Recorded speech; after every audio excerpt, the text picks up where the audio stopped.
Graça e paz. Aqui quem fala é o irmão Cassiano Correia e eu quero nesse momento dar início ao estudo sobre a segunda pessoa da Santíssima Trindade, a saber, Jesus Cristo, né? Nosso Senhor e Salvador Jesus Cristo. Para aqueles que creem, Ele é Senhor, Ele é Salvador, único e suficiente.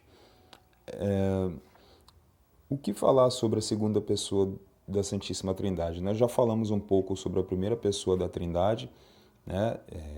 Deus Pai. Agora nós vamos falar um pouco sobre a segunda pessoa da Santíssima Trindade, Jesus Cristo. Posterior a esse estudo, eu vou trazer um esclarecimento, uma mensagem, um estudo também sobre a terceira pessoa da Santíssima Trindade, o Espírito Santo, né? E depois do estudo sobre o Espírito Santo, vou falar sobre a Santíssima Trindade em si, como eles se correlacionam, como a ação do Deus triuno, né? Levando em consideração a função de cada uma dessas pessoas, né? Pai, Filho e Espírito Santo. Hoje eu quero falar especificamente sobre Jesus. Quem é Jesus? Bom, se você for analisar segundo algumas teorias e algumas religiões e crenças, alguns dizem que Jesus foi um profeta, outros dizem que Jesus foi apenas uma aparição, né? Mas o que a Escritura Sagrada diz a respeito de Jesus? Levando em consideração e partindo do princípio que a Escritura Sagrada é a palavra de Deus. É a expressão exata sobre quem é Deus, sobre o seu caráter, sua personalidade, seus planos, seus propósitos, né? Partindo do princípio de que a Bíblia é a palavra do soberano Deus, o que as Escrituras dizem sobre Jesus Cristo, a segunda pessoa da Santíssima Trindade, né? Antes de falar exatamente quem é Jesus, eu quero ir por partes, né? Hoje eu quero falar, nesse momento, eu quero falar sobre Jesus, Filho do Homem, sobre a expressão que o próprio Jesus mais usou, se referindo a si mesmo, né? Jesus, Filho do Homem. Bom, o que significa essa expressão? Essa expressão aparece desde o Antigo Testamento, né? Não é só no Novo Testamento, e o seu significado correto vai depender, né, do contexto em que ela se aplica. No Salmo 8, versículo 4, no Salmo 8, Salmo número 8, versículo 4, por exemplo, essa expressão significa simplesmente homem e serve para apontar a debilidade e a dependência humana diante de Deus, né? Mostra o quanto o homem é frágil diante da soberania de Deus.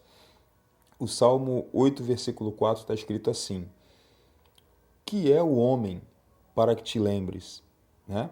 Que é o homem para que te lembres dele, e o filho do homem para que o visites, né? É exatamente nesse sentido que também o profeta Ezequiel frequentemente é referido como sendo o filho do homem. Você pode ler lá, não vou ler agora, mas você pode pegar a Bíblia aí e ler lá em Ezequiel capítulo 2, versículo 1 a 8 e capítulo 3, versículo 1 a 25, quando Ezequiel profetiza sobre Judá, sobre a nação de Israel, né, já em seu exílio na Babilônia, Deus, né, nas visões que ele tem, Deus se refere a ele como filho do homem, né? Você pode ver lá nas Escrituras Sagradas que você vai ver a expressão filho do homem também com o mesmo sentido que o Salmo número 8, versículo 4 está dizendo, né? Revelando a pequenez do homem diante de Deus, né? O quanto o homem carece né, da misericórdia de Deus, o quanto o homem é ninguém, é nada sem Deus, né? E ainda assim mostrando também o quanto Deus cuida de nós. Lá no Salmo 8 você pode conferir isso também. Com base nesses textos aí, né, podemos entender que a expressão filho do homem, quando aplicada a Jesus, simplesmente enfatizam a sua humanidade. A gente pode também ter esse entendimento quando a expressão filho do homem é usada em relação a Jesus Cristo. No entanto, essa expressão não está correta, né? Não está no todo correta. Filho do homem, né? Por que não está... não vou dizer que não está correta, né? Porque filho do homem expressa exatamente a humanidade de Cristo.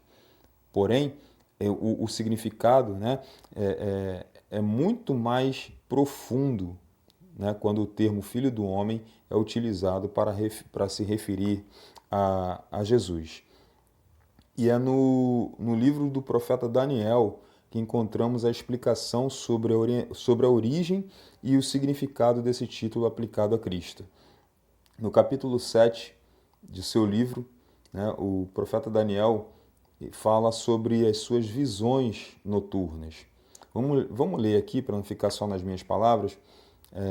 Profeta Daniel, capítulo 7, versículo 13, está escrito assim: E estava olhando nas minhas visões noturnas, e eis que vinha com nuvens do céu, como filho do homem, e dirigiu-se ao ancião de dias, e foi apresentado diante dele. O ancião de dias aqui é uma referência ao próprio Deus. Amém? Vamos lá. Em Mateus, capítulo 26, versículo 64, né? Mateus 26, versículo 64, o próprio Jesus, ele disse isso, né, de forma incrível em relação a ele mesmo. Incrível, por que eu falo incrível? Porque está totalmente ligado ao que o próprio Daniel falou, né? Que fala, Daniel profetizou sobre o Filho do Homem vindo nas nuvens, né? E Mateus 26, 64 está dizendo também: Respondeu-lhe Jesus: É como disseste. Contudo, vos digo que vereis o Filho do Homem assentado à direita do poder e vindo sobre as nuvens do céu. A semelhança entre esses dois textos é inigualável, né? E é inegável, é inquestionável, não tem como não ver semelhança nesses dois textos, né? Obviamente, ambos estão se referindo à mesma pessoa. O profeta Daniel ainda continua dizendo que foi dado ao Filho do Homem o domínio e a glória, o reino, para que os povos, nações e línguas o servissem. Na sequência dos versículos você pode ler isso lá. Só pega a tua Bíblia aí, se você não tem Bíblia, abre aí no Google, Bíblia Online, e dá uma conferida, tá bom? Seu domínio é eterno e não passará. Né? O domínio, lá em Daniel, já no versículo 14, né? Seu domínio é eterno e não passará, e o seu reino jamais será destruído. É o que diz o versículo 14 do livro do profeta Daniel. Enfim, a expressão filho do homem se refere a 3 pontos principais. Sua humilhação, né? Sua limitação humana, isso aí é notório. Né? A expressão filho do homem é relacionada à sua humilhação. Né? E o que é a humilhação de Cristo? Onde começou a humilhação de Jesus Cristo? Né? Jesus sendo Deus, né? Isso a gente vai entender que Jesus também é Deus, mas à frente, na próxima lição, eu já vou falar sobre Jesus, né, sendo Deus. Nesse momento eu quero falar mais especificamente da sua humanidade, mas vamos lá. Jesus, sendo Deus, se esvaziou de toda a sua glória. Então, a sua humilhação começou no momento em em que ele voluntariamente esvaziou-se de toda a sua glória no céu, né? E ao esvaziar-se, ele foi concebido, nasceu como homem, viveu na simplicidade. A palavra diz que o filho do homem não tinha nem onde recostar a sua cabeça, né? Mais uma vez usando essa referência, e viveu, cresceu, sofreu tentações, sofreu todas as limitações humanas, foi crucificado, foi açoitado antes da crucificação, né? E tudo isso é relacionado à humilhação que ele deveria passar para que, através dessa obra, através dessa humilhação, fosse recuperada o relacionamento, recuperado o vínculo que o homem havia perdido no Jardim do Éden. Então, a humilhação dele começou na glória, quando ele se esvaziou, e continuou a humilhação dele quando ele nasceu como homem na terra, sofrendo todas as limitações do homem, né? Sendo Deus, sofrendo todas as limitações do homem, né? E até a morte, e morte de cruz, para carregar sobre si todos os pecados daqueles, né? Daqueles que seriam salvos, né? Da humanidade. Então, isso está relacionado à expressão filho do homem. Só que não é só isso. Não está só relacionado à sua humanidade, né? A expressão filho do homem também está relacionada, em segundo lugar, à sua exaltação. Ora, como assim exaltação? Ele se esvaziou, habitou entre nós, viveu de forma mais simples possível, sofreu tentação, foi açoitado, foi traído, foi negado, até chegar na cruz, na morte de cruz, né? Colocaram sobre a cabeça dele a coroa de espinhos, bateram na cabeça dele com um caniço, e de todas as maneiras bateram nele, cuspiram nele, né? Arrancaram as vestes dele, de todas as maneiras. Como isso pode ser como pode haver nisso algum tipo de exaltação? Sim, por que exaltação? Porque tudo que estava escrito sobre ele, desde o princípio do Antigo Testamento, desde a primeira profecia sobre ele, Gênesis 3,15, né? Pode ler lá, Gênesis 3,15. Porém, inimizade entre ti e a mulher, Deus falando para a serpente, entre a sua descendência, sua descendência e a tua descendência, né? Tu lhe ferirás o calcanhar, ele lhe ferirás a cabeça. Então, Gênesis 3,15, dá uma conferida. Primeira profecia sobre Cristo, tudo desde Gênesis até Apocalipse, quando ele morreu na cruz. Antes de morrer, a última palavra dele na cruz: está consumado, né? Uma das últimas palavras de Jesus na cruz foi: está consumado. O que quer dizer isso, está consumado?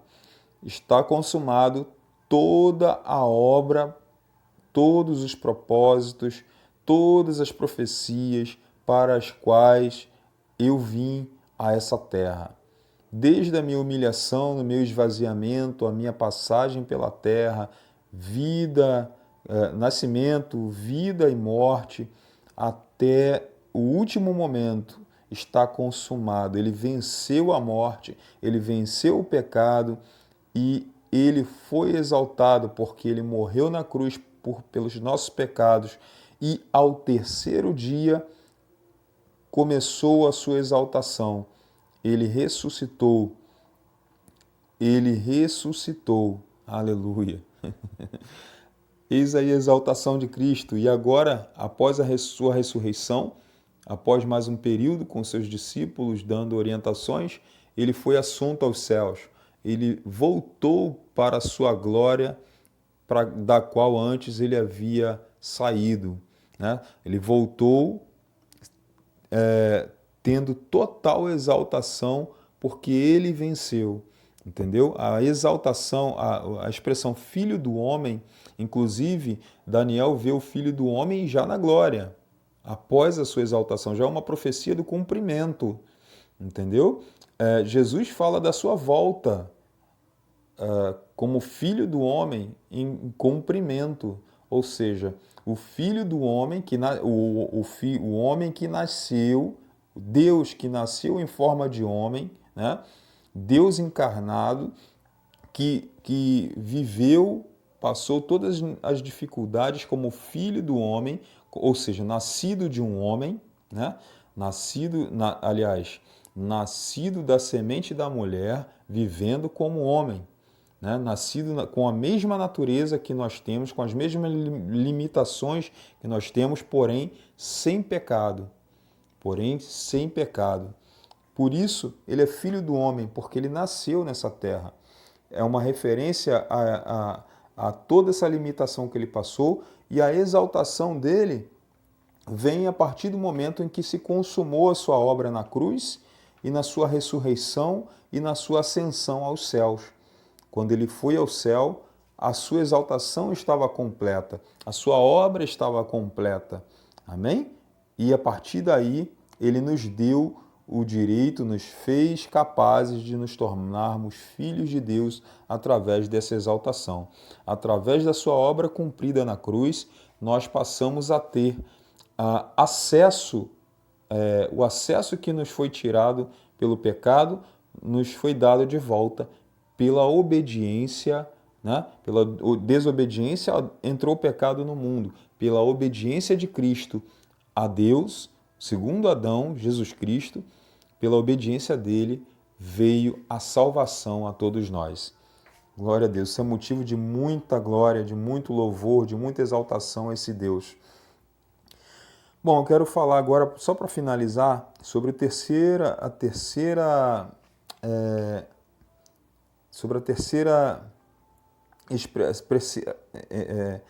sobre a terceira referência a essa expressão filho do homem, né?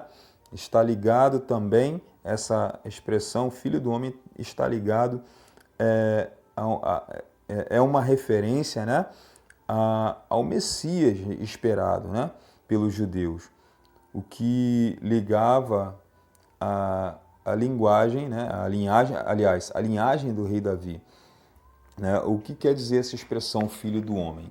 Quando Jesus referia-se a si mesmo como filho do homem, ele, além desses dois primeiros pontos que eu falei, né, que está ligado à sua humilhação, que está ligado, em segundo lugar, à sua exaltação, também está ligado ao cumprimento de uma promessa feita desde a antiguidade aos seus antepassados, a Davi, né? Quando o cego de Jericó, né? O cego Bartimeu, né? Ele começou a gritar: Jesus, filho de Davi, tem compaixão de mim, né? O que ele queria dizer com isso? Ele estava reconhecendo que Jesus era o Messias. E a expressão filho do homem, ela está relacionada a isso também. Né? Isso quando a expressão filho do homem é direcionada a Jesus. Né? Ou quando o próprio Jesus fala sobre si como filho do homem. Né? A expressão filho do homem é quando Jesus está dizendo assim: olha, eu sou aquele que viria da descendência de Davi. Sou filho do homem porque sou filho da linhagem que viria para salvar a humanidade. Então, a expressão filho do homem principalmente nos remete à salvação, né, a salvação prometida que viria através da linhagem de Davi. Né, uma referência ao Messias esperado. Né. Os judeus esperavam esse Messias. E essa linhagem de Davi, quando Jesus se declarava a si mesmo como filho do homem, ele estava dizendo para os judeus: olha, eu sou o filho de Davi, eu venho da descendência de Davi, né? Eu sou filho de Jacó, sou filho de Judá, venho da linhagem de Judá, que gerou Davi, e da linhagem de Davi que me gerou, e assim sucessivamente. E assim se cumpriria a obra e as promessas e as profecias referentes ao Messias esperado. Ele estava declarando sobre si mesmo, dizendo que ele era o Messias quando ele usava essa expressão filho do homem. Amém? Eu quero só fazer uma leitura aqui no Salmo 89, versículo 3 e 4, onde Deus promete a Davi que o seu reinado nunca acabaria. Capítulo 89, versículo 3 e 4. Ó, Deus falando, o salmista falando, ó, fiz um pacto com o meu escolhido, jurei ao meu servo Davi, estabelecerei para sempre a tua descendência e firmarei o seu trono por todas as gerações. Isso aqui é uma profecia, né? Apesar de ser um salmo, é um salmo profético, falando sobre a descendência de Davi, o trono que não teria fim, né? Então, entendemos que a expressão filho do homem é uma referência à vinda do Messias que salvaria o mundo de todos os pecados.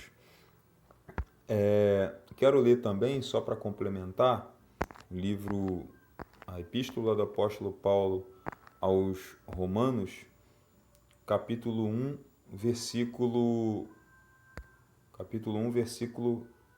3 e 4, onde está escrito assim: acerca do seu filho, que nasceu da descendência de Davi segundo a carne, e que, com poder, foi declarado Filho de Deus, segundo o Espírito de santidade, pela ressurreição dentre os mortos, Jesus Cristo, nosso Senhor. Amém? Aqui está falando do filho de Davi, filho do homem, e posteriormente ainda declara a outra expressão que eu vou trazer no próximo estudo, a expressão Filho de Deus. Amém? São textos só para comprovar e para reforçar o que eu estou falando, mostrando que o Filho do homem, Jesus Cristo, é o Messias que veio para salvar a mim e a você. O Filho do homem, Jesus Cristo, esse mesmo Filho do homem que veio cumprir sua obra na cruz do Calvário, né? Ele está assentado à destra de Deus Pai e um dia voltará, e está bem próximo, voltará para buscar a sua igreja. Bem-aventurado é aquele que lavou suas vestes no sangue do Cordeiro. Amém? No sangue daquele que cumpriu sua obra na cruz do Calvário, a saber, Jesus Cristo. Então, se você ainda não entendeu essa mensagem, entenda. Essa mensagem é para você. É uma mensagem instrutiva. Talvez você que não tem muito conhecimento dentro da palavra de Deus, dentro das Escrituras, talvez fique um pouco confuso em relação ao que está sendo dito, mas você tem toda a liberdade de entrar em contato, de fazer uma pergunta, de esclarecer suas dúvidas, né? Eu estou à disposição, basta falar comigo no YouTube, no WhatsApp e também no Telegram, onde a gente tem agora um canal. É só achar na descrição desse vídeo aqui que você vai ver lá o link de entrada para o canal do Telegram, onde onde vocês vão encontrar uma possibilidade de interagir comigo e fazer perguntas, né, questionamentos, sugerir temas, e aí qualquer coisa que você precisar referente à palavra de Deus que seja esclarecido, se estiver no meu alcance, e se não estiver no meu alcance, eu vou orar ao Senhor, vou pedir ao Senhor que me dê sabedoria para responder, e eu creio que o Espírito Santo de Deus vai falar contigo através dos esclarecimentos que serão dados. Amém? Em nome de Jesus, creia nessa palavra. Deus te abençoe. Eu espero que tenha te ajudado a entender as Sagradas Escrituras e em breve a gente vai eu vou estar postando sobre a expressão Jesus, Filho de Deus, tá bom? Hoje foi sobre a expressão Jesus, Filho do Homem, e eu creio que foi uma bênção. Para mim tem sido uma bênção porque eu tenho que estudar para postar para vocês, né?